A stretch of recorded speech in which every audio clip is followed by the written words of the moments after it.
हाँ जी, hello everyone, कैसे हैं आप लोग? उम्मीद करता हूँ अच्छे होंगे, बढ़िया होंगे, मज़े में होंगे। My self Sandeep Bishnoi, chartered accountant. आप सबका स्वागत करता हूँ मैं अपने वन एग्जाम डॉट इन और टीम सी एजुकेशनल इंस्टीट्यूट के यूट्यूब चैनल पे। जैसा कि आप देख पा रहे हैं, बिल्कुल नया सेटअप आप सबके लिए जो है वो तैयार हो चुका है। पंकज सर के अथक प्रयास, अथक एफर्ट्स के बाद जो है टीम सी ए का फर्स्ट टोटली डिजिटल स्टूडियो जो है वो भी आपके सामने है। हालांकि इसमें अभी कुछ टेक्निकल चीज़ें और इम्प्रूव की जा रही है, लाइटिंग और बहुत सारी चीज़ें मायने रखती हैं। तो पंकज सर उसके लिए आपके सामने जल्द आएंगे, इसीलिए वो शायद आज क्लास भी नहीं ले पाए पूरे दिन। मैं जो हूँ बीच में पहली क्लास जो यहाँ पे रिकॉर्ड कर रहा हूँ आपके सामने, तो देखिए जाहिर सी बात है इसका मज़ा इसमें है। और बैठ के पढ़ाने में जो मज़ा आता है वो मज़ा नहीं आता जो यहाँ पे आता है। और ये मज़ा हिंदुस्तान के हर नागरिक को मैं देना चाहता हूँ। तो शुरू करते हैं अपना डिस्कशन। मार्केट्स चैप्टर हम लोग पढ़ रहे थे, और मार्केट्स के अंदर हमने जो है कुछ बेसिक बेसिक बातें की थी। बिजनेस इकोनॉमिक्स, बिजनेस इकोनॉमिक्स किसके लिए, जो यूजीसी नेट जेआरएफ जो है हमारा टारगेट है उसके लिए हम प्रिपेयर कर रहे हैं। और उसकी जो यूनिट 3 है उसको हमने पढ़ना शुरू किया था। वन बाय वन करते करते करते हम जो मार्केट चैप्टर तक पहुंचे थे, रेवेन्यू के बारे में बात कर रहे थे। इसके अलावा जो बाकी यूनिट्स हैं उनकी क्लासेस भी रेगुलर इस नए चैनल के ऊपर आपको मिल रही है। तो आप सब ने जो पहले तो जो प्यार दिया, जो रेस्पॉन्स दिया, उस सब के लिए धन्यवाद। और जो लोग नए हैं चैनल को सब्सक्राइब करें, और जो कंप्लीट कोर्स कंटेंट सारा जो हमारी one exam dot in app है उसके ऊपर ज़रूर चेक करें, आप विजिट करें, एक बार डाउनलोड करें ऐप। तो हमारा भी प्रयास रहेगा, आपको अथक प्रयास रहेगा कि जेआरएफ से कम कुछ भी नहीं मिले आपको, और बेस्ट से बेस्ट जो कंटेंट है वो आपके सामने लेके आए। तो सबसे पहले तो मेरा रिफ्लेक्शन दिख रहा होगा थोड़ा थोड़ा आपको, उसके लिए एडजस्ट कीजिएगा आप। चलिए मुद्दे पे आते हैं। मार्केट्स चैप्टर हम लोग पढ़ रहे थे, और उस मार्केट्स के अंदर हमने जो है क्या बात की थी। सबसे पहले मैंने बताया था मार्केट के मीनिंग के बारे में, कि मार्केट से हम क्या समझते हैं, क्या मतलब है मार्केट का, इसके जो अलग अलग टाइप्स है उसके बारे में एक जनरल हमने चर्चा की थी। दो बातें पढ़ाई मैंने, बहुत बेसिक सी बात थी। उसके बाद हम आए और हमने देखा why we are studying this, ये चैप्टर हम क्यों पढ़ रहे हैं। तो मैंने आपको बताया कि कोई भी फर्म है, कोई भी फर्म है, कोई भी बिजनेस है, वो बिजनेस क्या चाहता है कि जो भी उसके पास रिसोर्सेज अवेलेबल है, उन रिसोर्सेज से वो क्या करे, अपना जो प्रॉफिट है वो क्या हो, उसका मैक्सिमम हो। प्रॉफिट क्या हो, मैक्सिमम हो, ज्यादा से ज्यादा क्या अर्न करना चाहेगा, प्रॉफिट अर्न करना चाहेगा। अब इससे पहले हमने डिमांड, प्रोडक्शन, कॉस्ट, अलग अलग जो चैप्टर्स पढ़े, उन सब का जो सार है वो इस चैप्टर में हमें देखने को मिलेगा। ये मैंने बताया था किस रूप में, कि हम यहाँ पे ये देखेंगे कि आपकी रेवेन्यू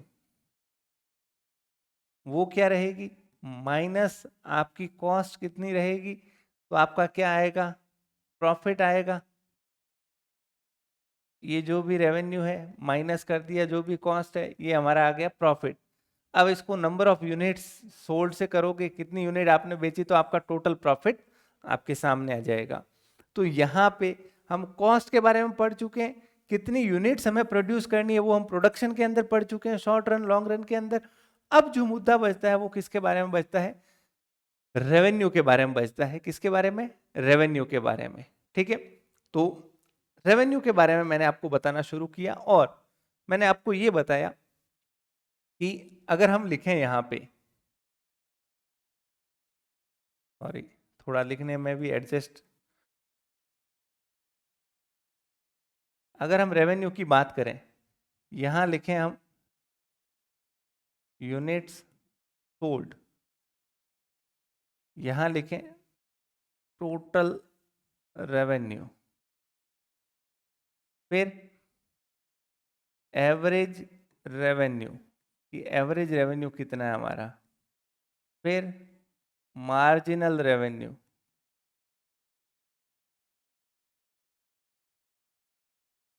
ये कुछ हमने देखे। अब इसके अंदर यूनिट सोल्ड, अगर मैं पहली यूनिट बेचता हूं, टोटल रेवेन्यू मेरा 10, एवरेज रेवेन्यू भी 10, मार्जिनल भी 10।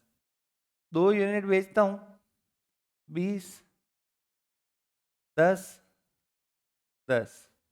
3 यूनिट बेचता हूं, टोटल रेवेन्यू 30 रुपए आएगा। एवरेज कितना, 30 डिवाइडेड बाय 3 10, मार्जिनल कितना 10। 4 में 40, 10 और 10। अब ये जो इस तरह का रेवेन्यू कर्व है, ये कहाँ देखने को मिलता है हमें बताओ? ये कहाँ देखने को मिलेगा इस तरह का, कि आप चाहे जितनी यूनिट बेचो, 1 2 3 4 5 6 100 50 2000 2 लाख, आप सारी यूनिट कितने में बेचोगे? 10 रुपए में। कितने में? 10 रुपए प्रति यूनिट की रेट से बेच पाओगे। ये होता है किसके अंदर? परफेक्ट कंपटीशन के अंदर। किसके अंदर? परफेक्ट कंपटीशन के अंदर। क्या होता है परफेक्ट कंपटीशन? तो मैंने आपको ये बताया था कि परफेक्ट कंपटीशन का मतलब ऐसा मार्केट जहां पे खूब सारे बायर्स हो, खूब सारे सेलर्स हो, सबका प्रोडक्ट एक जैसा हो, जो प्राइस है, जो कीमत है कि 10 रुपए में बिक रहा है, ये कीमत मार्केट तय करता है। एक इंडिविजुअल बेचने वाला, खरीदने वाला रेट तय नहीं करता। तो फॉर एग्जाम्पल गेहूं, एग्रीकल्चर कॉमोडिटी, गेहूं जो है हजारों दुकानों पे मिलता है, लाखों दुकानों में मिलता है, सबका गेहूं एक जैसा है, रेट जो है वो सबकी फिक्स है। आप चाहे 10 रुपए में 1 किलो बेचो, चाहे 100 किलो बेचो, चाहे हजारों किलो बेचो, वो आपकी पोटेंशियल के ऊपर है। तो आपका जो एवरेज रेवेन्यू है, जो मार्जिनल रेवेन्यू है, वो हमेशा कितना रहेगा? 10 10 10 रहेगा। ओके। तो यहां पे हमें एक चीज इंपॉर्टेंट मैंने आपको बताई, क्या? कि जो आपका एवरेज रेवेन्यू है, वही आपकी क्या है? प्राइस है। एवरेज रेवेन्यू कितना? 10। प्राइस कितनी है? 10। वही आपकी क्या है? मार्जिनल रेवेन्यू है। तो AR is equal to MR is equal to price. ये होता है किसके अंदर? परफेक्ट कंपटीशन के अंदर। ये हमने बात की थी। इसके बाद में मैंने आपको ये बताया था कि अगर परफेक्ट कंपटीशन नहीं है, कोई दूसरी फर्म है, परफेक्ट कंपटीशन के अलावा कोई दूसरा, ठीक है, कोई अदर्स है। अब वो अदर्स कौन से हैं उसके ऊपर भी चर्चा करेंगे। तो वहां 1 यूनिट आप बेचोगे, टोटल रेवेन्यू 10, एवरेज 10, मार्जिनल 10। अगर आपको 2 बेचनी है तो 18 रुपए, एवरेज रेवेन्यू 9, मार्जिनल कितना? 8। 3 बेचोगे तो मान लो 26, या 3 के अंदर आप कर दीजिए कितना? 27 या 24 कर दीजिए, 8 रुपए, और एक्स्ट्रा कितना है। तो यहां पे क्या हो रहा है? यहां पे अगर आपको ज्यादा यूनिट बेचनी है, एक के बाद दूसरी तीसरी, तो आपको अपनी कीमत को क्या करना पड़ेगा? कम करना पड़ेगा। जब आप सस्ता करोगे तभी आपका प्रोडक्ट ज्यादा बिकेगा। तो यहाँ जो आपका एवरेज रेवेन्यू वो लगातार क्या होता जा रहा है? गिरता जा रहा है। और एक पॉइंट पे जाके ये जो टोटल रेवेन्यू बढ़ रहा है, प्लस प्लस होता जा रहा है, ये कहाँ पहुंच जाएगा? मैक्सिमम पे पहुंच जाएगा। जब ये मैक्सिमम पे पहुंच जाएगा तब मार्जिनल रेवेन्यू क्या हो जाएगा बताओ? जीरो हो जाएगा। मार्जिनल जीरो होने का मतलब अब एक्स्ट्रा कुछ नहीं मिल रहा है, मतलब ये मैक्सिमम पे पहुंच गया। ये देखने को मिलता है, इस तरह का रेवेन्यू कहाँ देखने को मिलता है? जो बाकी तरह की मार्केट्स है वहां पे। तो अब मुद्दे की बात पे आते हैं फिर से। 4 तरह के मार्केट होते हैं, 4 टाइप्स ऑफ मार्केट्स। कौन कौन से मार्केट्स है 4 टाइप के? Number 1, perfect competition market. दूसरा, मोनोपोलिस्टिक कंपटीशन। तीसरा, ओलिगोपोली। चौथा, मोनोपोली। ये 4 तरह के पॉपुलर मार्केट के फॉर्म है जो आपको देखने को मिलेंगे। सुनिएगा ध्यान से। मैं ये यहाँ पे इसीलिए समय ले रहा हूँ कि आगे की जो चीजें है ना बहुत ज्यादा आसान है आपके लिए, उसमें हमें बिल्कुल समय नहीं लगेगा, प्रोवाइडेड आपको ये बेसिक्स जो है वो बिल्कुल क्लियर होने चाहिए कि इनके रेवेन्यू कर्व बनते किस तरीके से। तभी जाके हम जो आगे के एनालिसिस है कि प्रॉफिट कैसे मैक्सिमाइज करें वो बहुत आसान हो जाएगा आपके लिए। सुनिएगा, परफेक्ट कंपटीशन, हमने अभी क्या देखा परफेक्ट कंपटीशन में, कि जो प्राइस है, जो परफेक्ट कंपटीशन की जो प्राइस है वही उसका क्या है, एवरेज रेवेन्यू है, वही उसका क्या है, मार्जिनल रेवेन्यू है। ओके, ठीक है। मोनोपोलिस्टिक कंपटीशन, मोनोपोली और ओलिगोपोली, इन तीनों के अंदर हमें क्या देखने को मिला, इन तीनों में हमने ये देखने को मिला, हमें क्या बताओ, कि अगर आप ज्यादा यूनिट्स बेचना चाहते हो, मैं हिंदी में लिख रहा हूं ताकि समझ आए, तो आपको प्राइस क्या करनी पड़ेगी, कम करनी पड़ेगी। ओके, कि भाई जितना आपको ज्यादा बेचना है कीमत आपको उतनी कम करनी पड़ेगी। तो यहां पे एक चीज और हमें पता चली, क्या, एक और चीज हमें पता चली, वो ये पता चली कि जो इस तरह का मार्केट है, ये तीनों टाइप के, यहां पे जो आपका एवरेज रेवेन्यू है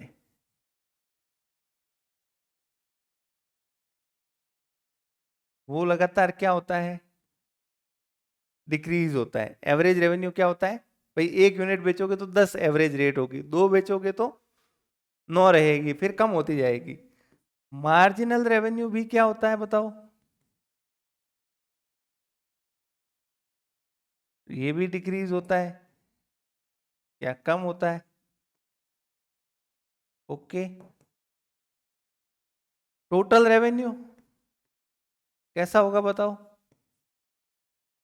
टोटल रेवेन्यू ये इंक्रीज होगा, बट एक पॉइंट पे जाके कहां पहुंच जाएगा, मैक्सिमम पे, और उसके बाद गिरना शुरू हो जाएगा। ये यहां तक एकदम बेसिक बात क्लियर है, कोई दिक्कत नहीं। अब सुनिएगा, मैं मुद्दे की बात पे आता हूं, इनके कर्व किस तरीके से बनेंगे, इनके कर्व किस तरीके से बनेंगे, समझिएगा। पहले बात करता हूं मैं परफेक्ट कंपटीशन की।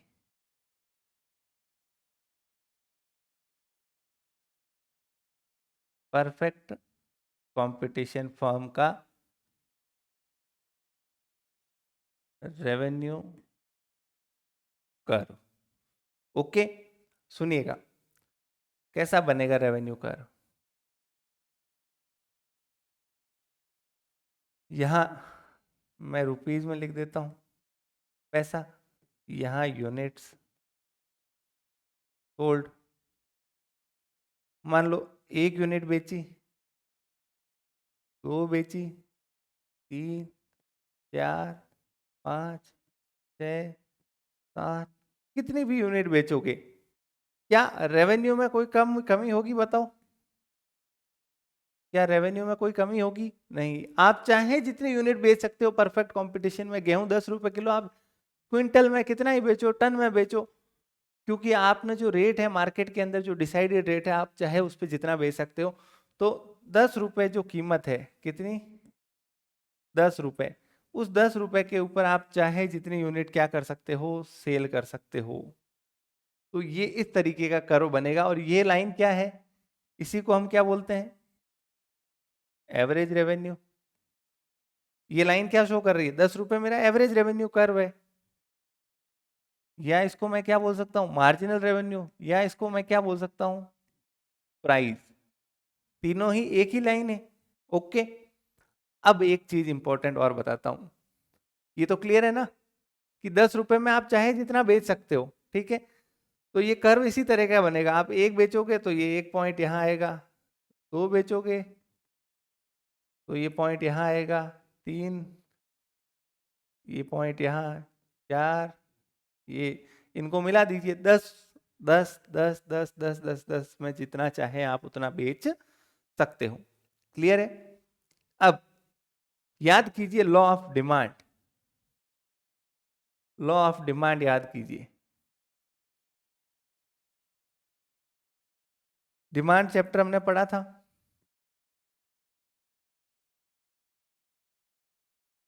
डिमांड कर्व याद है आपको? डिमांड कर्व याद है आपको? कैसा था डिमांड कर्व बताओ?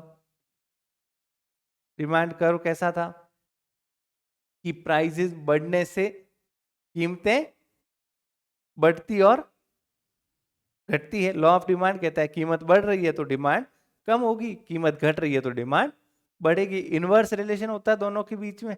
अब आप एग्जांपल लीजिए कोई परफेक्ट कंपटीशन फर्म का। फिर हमने एक इलास्टिसिटी पढ़ी थी। इलास्टिसिटी का मतलब डिमांड कितनी फ्लेक्सिबल है प्राइस के कंपैरिजन में, कि भाई प्राइस अगर 10% से बढ़ रही है तो डिमांड कितने परसेंट से घट रही है। दोनों का जो रिलेशन होता है वो क्या कहलाता है? प्राइस और डिमांड का, ये कहलाता है इलास्टिसिटी। ओके, अब सुनिएगा इलास्टिसिटी जो है वो कैसी होगी in case of perfect competition. आप सोचिए थोड़ा सा, इलास्टिसिटी कैसी होगी अगर कोई परफेक्ट कंपटीशन फर्म है और वो कोई प्रोडक्ट बेच रही है। फॉर एग्जांपल एक सेलर है, वो गेहूं बेच रहा है, कितने में? 10 रुपए केजी में। और पूरे मार्केट में गेहूं कितने में बिक रहा है? 10 में ही बिक रहा है। क्या ऐसा है कि कोई ज्यादा में बेच रहा है, कोई कम में बेच रहा है? नहीं, 10 में बिक रहा है सब जगह। अब मान लो किसी ने जो है कीमत, इसकी प्राइस जो है वो क्या कर दी? 9 रुपए कर दी। मतलब 10% क्या कर दी? डाउन कर दी। डिमांड में क्या चेंज आएगा बताओ? डिमांड बहुत ज्यादा बढ़ जाएगी। क्यों? पूरे मार्केट में 10 में बिक रहा है, अगर कोई 9 में करे बेचेगा, क्योंकि सबका प्रोडक्ट कैसा है? एक जैसा सिमिलर प्रोडक्ट है, तो डिमांड इसकी अचानक से क्या हो जाएगी? अनलिमिटेड हो जाएगी। ठीक है। इलास्टिसिटी का फॉर्मूला क्या है याद कीजिए। इलास्टिसिटी का percentage change in demand divided by percentage change in price. अब यहां पे अपने एग्जांपल के अंदर देखिए आप, और ये क्या हो रहा है? अपने एग्जांपल में देखिए आप, प्राइस में कितना चेंज आया? 10%। 10 से 9 रुपए हो गई। डिमांड कितनी बढ़ गई? 10,000 क्या 1,00,000 1000% कैलकुलेट कर लो आप, कितना भी कैलकुलेट कर लो, क्योंकि डिमांड अचानक से क्या हो गई? शूट अप हो गई बहुत ज्यादा। क्यों? क्योंकि सेम चीज जो सब पूरे मार्केट में 10 में बिक रही है, आप 9 में बेच रहे हो, तो आपके पास जितना स्टॉक है पूरा खत्म हो जाएगा। तो इफेक्टिवली जो इलास्टिसिटी आई, कैसी आई डिमांड की? इनफाइनेट आई। अब अगर इस इनफाइनेट को मैं ग्राफिकली शो करना चाहूं तो सुनिए, ये मेरी 10 रुपए की प्राइस है। ये प्राइस कितनी है? 10 रुपए। इस 10 रुपए में मैं कितना बेचूंगा? 1 2 3 4 5, जितनी चाहे मैं क्वांटिटी क्या कर सकता हूं? बेच सकता हूं। तो ये मेरा डिमांड करो कैसा आएगा? बिल्कुल हॉरिजॉन्टल लाइन आएगी। ये मेरा क्या है? डिमांड कर्व है। ठीक है। ओके, इस 10 रुपए में मैं चाहे जितना बेच सकता हूं।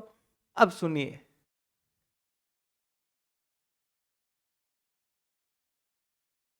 जो यहां हम क्या देख रहे थे? परफेक्ट कंपटीशन बिजनेस को देख रहे थे।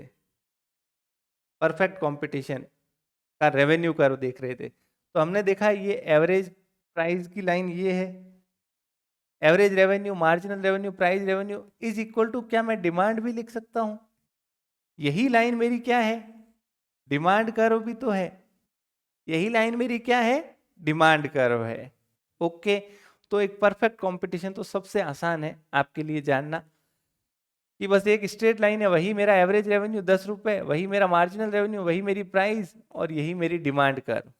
ओके, क्लियर है? आप चाहे जितनी यूनिट क्या कर सकते हो? बेच सकते हो गिवन प्राइस के ऊपर। ठीक है। तो डिमांड कर्व भी कैसा है? बिल्कुल हॉरिजॉन्टल बनेगा। अब एक सवाल और बचता है कि मैंने कहा, क्या कहा? कि जो परफेक्ट कंपटीशन होता है, परफेक्ट कंपटीशन के अंदर कोई भी बिजनेस जो है परफेक्ट कंपटीशन में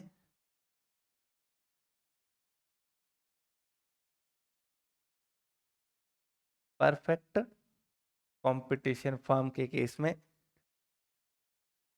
मार्केट जो है वो क्या करता है, मार्केट प्राइस तय करता है। और इंडिविजुअल जो फर्म है,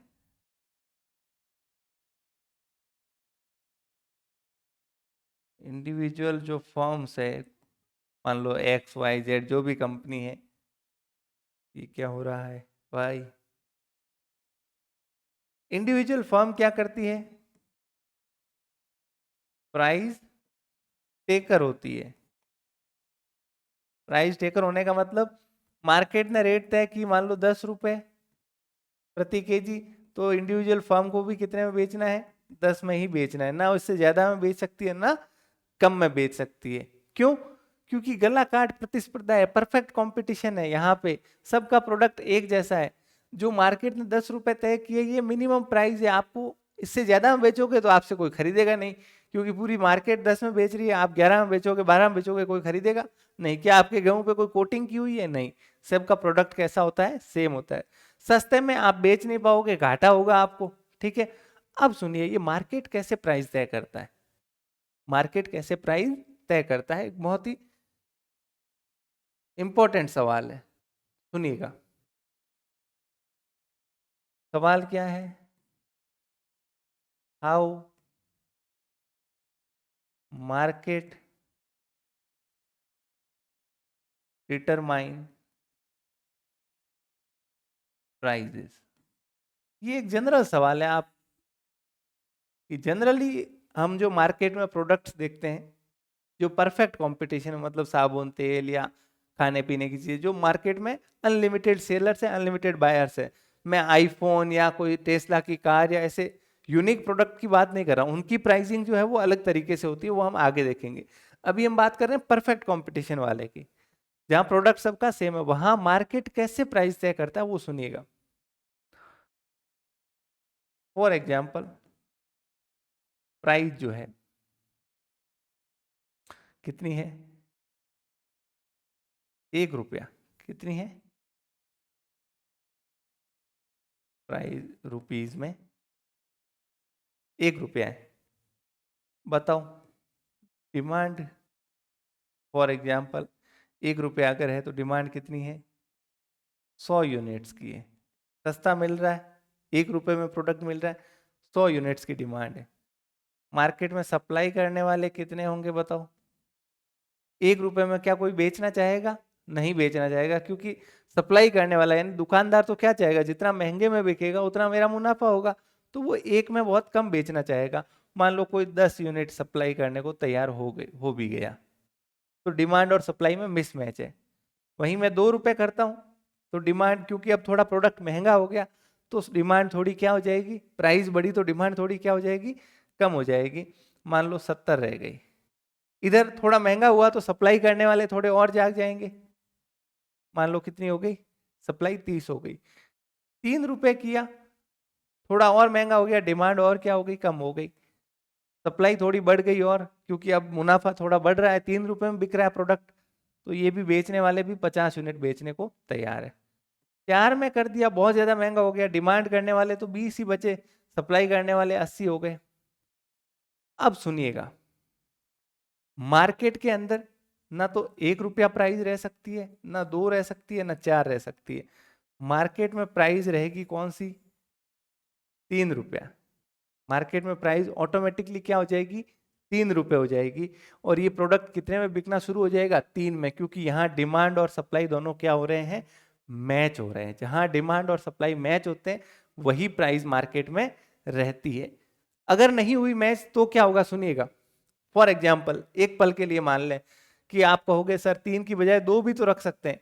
अगर आप इसकी कीमत कितनी रखोगे, 2 रुपए, तो क्या होगा बताओ?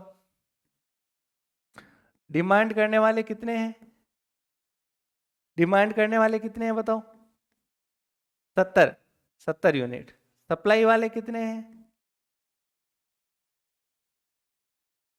सप्लाई वाले कितने हैं बताओ? 30।